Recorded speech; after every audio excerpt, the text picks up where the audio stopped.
నిన్న ముఖ్యమంత్రి రేవంత్ రెడ్డి పాలమూరుకి వెళ్ళినట్టుంది. నేను ఒక ముద్ద ఎక్కువ వేయాలిగా వడ్డించేటువంటి గంట పట్టుకొని నేనే ఉన్నా కాబట్టి పాలమూరుకి ఇంకొక ముద్ద ఎక్కువనే పెడతా అని చెప్పేసి నిన్న ఆడికి పోయిండు.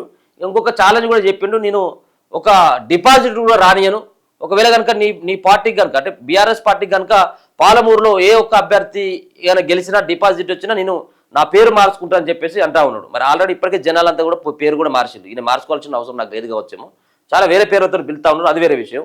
సరే, మొత్తానికి మీ 10 ఏళ్ల పాలన మా 2.5 ఏళ్ల పాలనపై కేసీఆర్ చర్చకు రా. ఇప్పుడు వీళ్ళు చర్చ పెట్టుకుంటా, ఇప్పుడు జనాలు చూడాలి. కొత్తగా పెట్టేది ఏమున్నది నువ్వు చర్చ?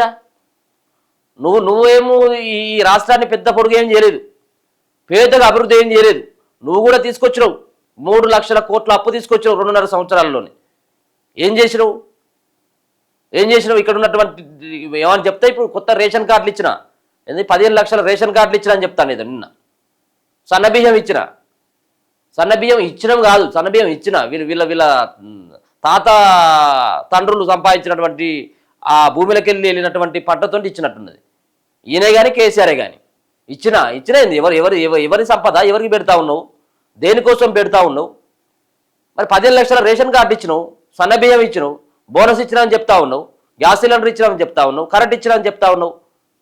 మళ్ళీ ఇంకేమని చెప్తా ఉన్నాడు? ఈ అన్నిటికంటే ఇది చదువుకోవాలి మనిషి, దానికోసం మేము ఇంటిగ్రేటెడ్ స్కూల్ కడతా ఉన్నామని కొంచెమైనా ఉండాలి. ఇలా 18% బడ్జెట్లో విద్య కోసం పెట్టమని చెప్పేసి ఆకునూరు మురళి గారు చెప్తే మీరు పెట్టింది ఎంత? 6 నుంచి 7% పెట్టినవు. నువ్వు అది చెప్పేది ఏంటంటే ఈ మాటలతోటి ఆకట్టుకొని ఒక మిస్మరైజ్ చేసి ఒక ఎమోషన్ క్రియేట్ చేసి ఇక ఇప్పుడు రేవంత్ రెడ్డి అట్లా మాట్లాడుతుంటే రా కేసీఆర్ రా చేల్చుకుందాం అని చెప్పగానే ఒక్కొక్కటి అక్కడ బట్టలు చెప్పుకొని మొత్తం రక్తాలు వెళ్ళేటట్టు మొత్తం ఇట్లా ఎగిరి డ్యాన్సులు ఎత్తాను.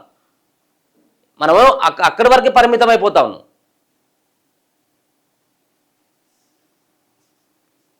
పదేళ్ల పాలమూరు జిల్లాలోని ఒక్క ప్రాజెక్టు కూడా పూర్తి చేయలే, మా భూములకు సాగునీరు రాలే, మా కష్టాలు తీరలే. మరి నువ్వు ఒక ప్రాజెక్ట్ అయినా కట్టినావు ఇప్పటి వరకు. సరే, కేసీఆర్ చేసిండు, కేసీఆర్ కమిషన్లు తీసుకున్నాడు, కేసీఆర్ మొత్తం అంతా కూడా నయవంచన చేసేసిండు, ప్రాజెక్టుల పేరు మీద ఒక దోపిడీ చేసేసిండు, ధర దోపిడీ. మరి నువ్వు కట్టినటువంటి ప్రాజెక్ట్ ఏంది ఒకటి చూపెట్టి ఇప్పటి వరకు ఈ 2.5 ఏళ్ళల్లో. పరిహారం అడిగిన ఉద్దండపూర్ నిర్వాసితులను జైల్లో పెట్టి కొట్టించిన చరిత్ర మీది. పాదయాత్ర కాదు, కాశీ దాకా పొర్లు దండాలు పెట్టిన పాపాలు మీవి. కృష్ణా జలాలపై ఏపీతో చర్చలకు కేసీఆర్ అడ్డుపడుతున్నాడు. ఏపీతో కొట్లాడైన పాలమూరు రంగారెడ్డికి 90 టీఎంసీల ఎన్ఓసి తెస్తా, ప్రాజెక్టు పూర్తి చేసి 26 లక్షల ఎకరాలకు సాగునీరు అందిస్తాం.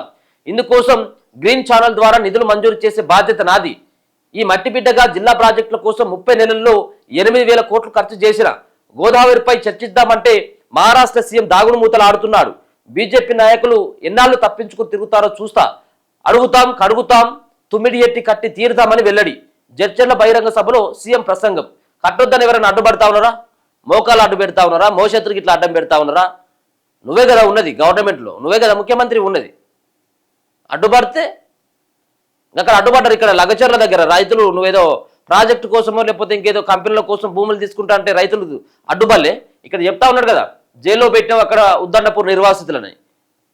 ఉద్దండపూర్ ఒకటే కాదు, చాలా ప్రాంతంలో కేసీఆర్ చేసినటువంటి అరాచకం మామూలు లేదు. కేసీఆర్ కానీ, కేసీఆర్ అనుచరులు కానీ, కేసీఆర్ కుటుంబ సభ్యులు కానీ సంవత్సరాలకు అక్కర రాకుండా కొట్టినటువంటి చరిత్ర ఆ రోజు కేసీఆర్ది. నువ్వు కూడా లగచర్లో ఉన్నటువంటి రైతులకు బేడలు వేసినావు కదా, నువ్వేమైనా తక్కువ తిన్నావు?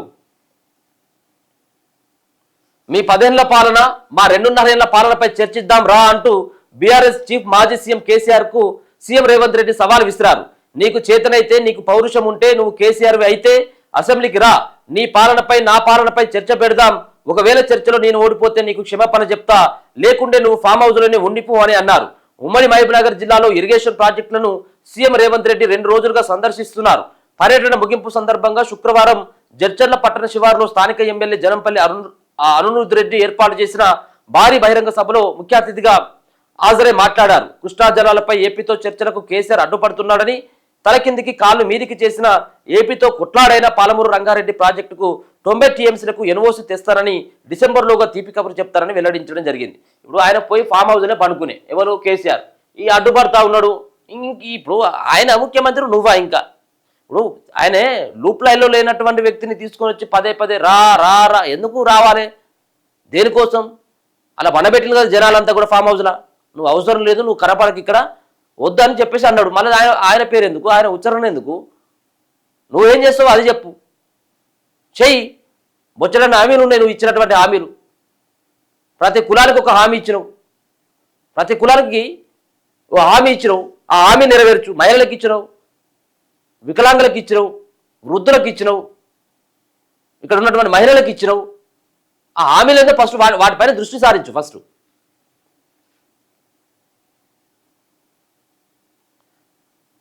కరీంనగర్ నుంచి వచ్చిన కేసీఆర్ను 2009లో పాలమూరు ఎంపీగా గెలిపించి పార్లమెంటుకు పంపితే 5 ఏళ్లలో 5 సార్లు కూడా ఇటువైపు రాలేదని సీఎం రేవంత్ రెడ్డి మండిపడ్డారు. ఏపీ తెలంగాణలో పార్టీకి నష్టమని తెలిసినా కేంద్రంలో అధికారం కోల్పోయిన తెలంగాణ బిడ్డల మరణం చూడలేక సోనియా గాంధీ తెలంగాణ రాష్ట్రాన్ని ఏర్పాటు చేశారని చెప్పారు. ధనిక రాష్ట్రంగా తెలంగాణను కాంగ్రెస్ కు అప్పగిస్తే 2 సార్లు అధికారంలోకి ఉన్న కేసీఆర్ అప్రకుప్పల మార్చారని విమర్శించారు.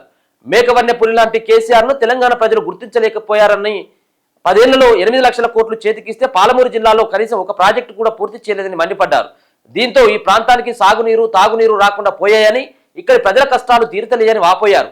అధికారంలో ఉన్న 10 ఏళ్లలో ఇరిగేషన్ పై కేసీఆర్ ఏడాదికి 5,000 కోట్లు ఖర్చు చేసి ఉన్న రాష్ట్రంలో 30 లక్షల ఎకరాలకు సాగునీరు అందేదని సీఎం చెప్పారు.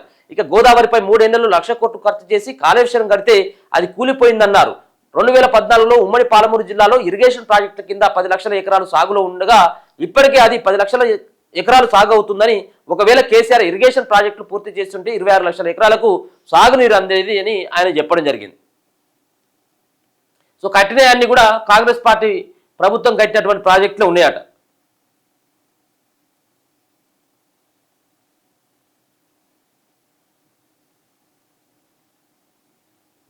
ఇక్కడ పొర్లు దండాలు పెట్టినా మీ పాపాలు పోవు.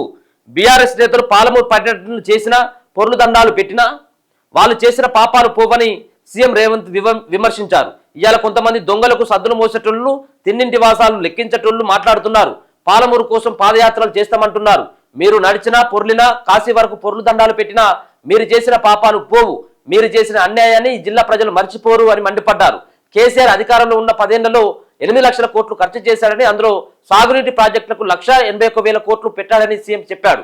అందులో ఉద్దండపూర్ వాళ్లకు 800 కోట్లు ఇవ్వలేక పరిహారం అడిగిన పాపానికి పోలీస్ స్టేషన్లో పెట్టి కొట్టించారని ఆవేదన వ్యక్తం చేశారు. డబుల్ బెడ్రూమ్ ఇల్లు ఇస్తామని, దళితులకు 3 ఎకరాల భూమి ఇస్తామని, KG2 PG విద్య ఇస్తామని, ఉద్దండపూర్ నిర్వాసితులకు ప్రభుత్వ ఉద్యోగాలు ఇస్తామని అబద్ధాలు చెప్పి మోసం చేశారని మండిపడ్డారు.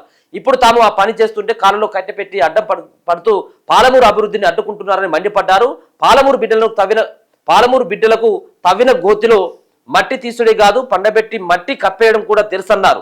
గతంలో మోసం చేసిన వాళ్ళే మళ్ళోసారి మోసం చేద్దామని అనుకుంటే మొలక కూడా ఎత్తనీయమని హెచ్చరించారు. ఇప్పుడు రేవంత్ రెడ్డి చేతుల్లో లేకపోయినట్టయితే రాహుల్ గాంధీ చేతుల్లోనే ఏమీ లేదు. తెలంగాణలో అధికారంలోకి రావాలి, ఎవరు రావాలి, ఎవరు పోవాలనేది అల్టిమేట్గా ప్రజలే డిసైడ్ చేస్తారు. మీరు మంచిగా చేస్తే మళ్ళీ ఒకసారి ఆశీర్వదిస్తారు, లేకపోయినట్టయితే ఇప్పుడు పండబెట్టి తొక్కుతాం మొత్తం గోతి తీసి పాతి పెడతామని నువ్వు అంటున్నావు కదా, ఆ గతి కూడా అవుతుంది. ప్రజలు తలుచుకోవాలి ఎవరు ఏ హామీలు ఇచ్చినో ఎంతవరకు నెరవేర్చిందనేది చూస్తూ ఉన్నారు. ఇంకా జనాలు కూడా చూస్తూ ఉన్నారు. ఔర్ ఏక్ బార్ కాంగ్రెస్ సర్కార్. సో ఇప్పుడు ఉన్నటువంటి ఈ సిచ్యువేషన్లో మళ్ళీ కేసీఆర్ కావాలని చెప్పేసి ఎవరు కోరుకుంటున్నారంటే 100% కేసీఆర్ ఫామ్ హౌస్లో ఉండాలని కోరుకుంటా ఉన్నారు. సో ఉన్నటువంటి ఆల్టర్నేట్ కోసం జనాలు చూస్తూ ఉన్నారు. చూడాలి చివరి వరకు ఏం జరగబోతా ఉంది అనేది. అది ఇంకా ఏమనుకుంటున్నాడంటే ఇప్పుడు ప్రతి సంబంధించినటువంటి సభ దగ్గర రేపు భవిష్యత్తులో కేసీఆర్ నుంచి ఆ పార్టీ నుంచి ఏమైనా ఇబ్బంది ఎదురవుతుంది అన్నటువంటి ఒక అనుమానంలో రేవంత్ రెడ్డి మాట్లాడుతున్నట్టుగా కనబడుతున్నది. కానీ అంత సీన్ కేసీఆర్కి కూడా లేదు. ఔర్ ఏక్ బార్ కాంగ్రెస్ సర్కార్. ఔర్ ఏక్ బార్ కాదు కదా, నీకు ఏక్ బార్ ఇచ్చే ఇబ్బంది పడతా ఉన్నారు. ఔర్ ఏక్ బార్ ఎక్కడిది? ఇంకా ఇది ఒక స్లోగన్ తీసుకుపోతా ఉన్నాడు అన్నట్టుగా. ఔర్ ఏక్ బార్ కాంగ్రెస్ సర్కార్ అట. బీఆర్ఎస్ కు పాలమూరులో అడ్రస్ లేకుండా చేస్తామని సీఎం రేవంత్ ప్రతిభ బూనారు. కేసీఆర్ భవిష్యత్తులో పాలమూరు జిల్లాలో నీ జెండా ఎగరనీయం, గద్దెలు కూలాలే, పాలమూరు గడ్డ మీద మీ గుర్తు అనేది ఇక మర్చిపో, నీ గుర్తు నీ ఎమ్మెల్యేలు గతమే, భవిష్యత్తులో ఒక్కరిని కూడా గెలవనివ్వమని హెచ్చరించారు. బిల్లా రంగాలను అంటే కేటీఆర్ హరీష్ను ఉద్దేశించి ఊరి మీదకు వదలాలని, వాళ్ళిద్దరిని ఒకరి మీద ఒకరికి నమ్మకం లేదన్నారు. ఆయన పొద్దుగాల ప్రెస్ మీట్ పెడితే సాయంత్రం ఇంకో ఆయన ట్విట్టర్లో పోస్టు పెడతాడు. మీకే పొందడం లేదు, మీరా మా గురించి మాట్లాడేదని ఎద్దేవా చేశారు. ఉత్తమ్ కుమార్ రెడ్డికి హరీష్ రావు రాసిన లెటర్ చూస్తే నవ్వాలో ఏడవాలో తెలుస్తలేదన్నారు.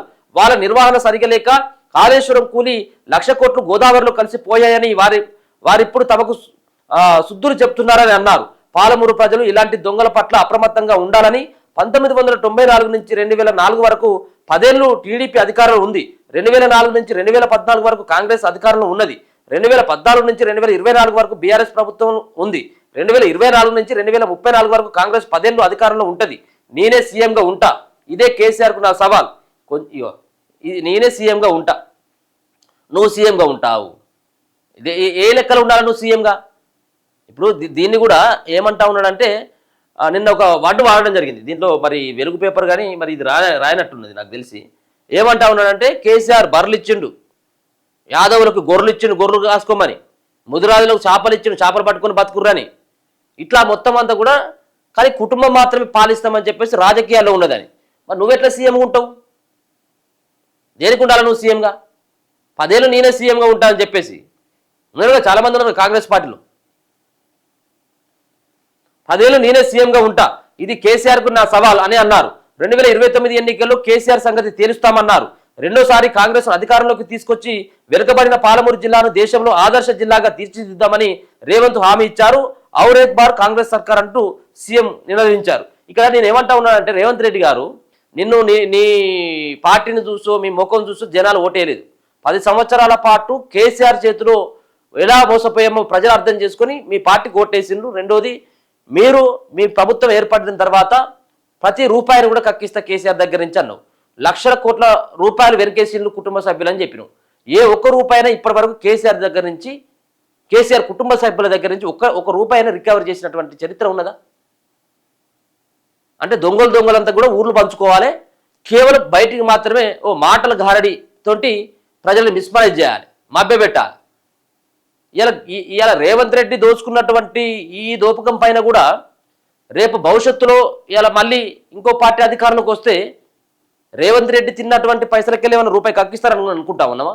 ఏది ఉండదు. ఇది కేవలం తాత్కాలికమైనటువంటి ఉపశమనం కోసం, జనాలు ఇది నిజమే కావచ్చు అని చెప్పేసి నమ్మి జేజేలు కొట్టడం కోసం మాత్రమే వీళ్ళు మాట్లాడేటువంటి మాటలు అంతా కూడా.